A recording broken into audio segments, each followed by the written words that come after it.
Magandang gabi sa inyong lahat. Ako si Veronica Kitty Duterte, bunsong anak ni Pangulong Rodrigo Roa Duterte!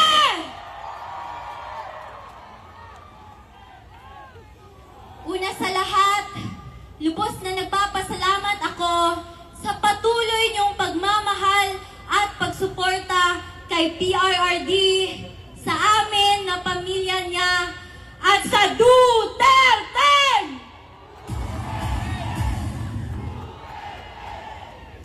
I believe it speaks volumes on his strategic approach to trust these public servants to be the next leaders of the Philippines. I would like to thank you, the Duterte, for your unwavering loyalty, not just to my father, but to the Filipino people. Maraming salamat sa inyo. Your principles cannot be bribed with money, power, and influence. It will not be forgotten. It has been my greatest honor in my 21 years. It has been my greatest honor to stand and fight for my country, my fellow men, my family, and for my father, who loved me into the woman I am today. Bago siya kinuha sa akin, the night before it happened, magkatabi pa kaming natulog.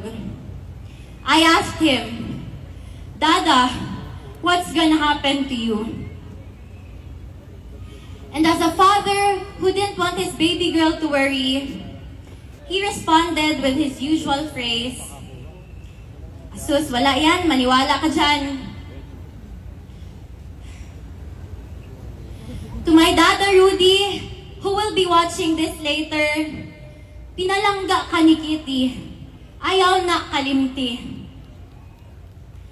Know that I remain unafraid, unbent, and unswayed. Just like you. Your battle is my battle. Mabuhay ka at mabuhay ang Pilipinas!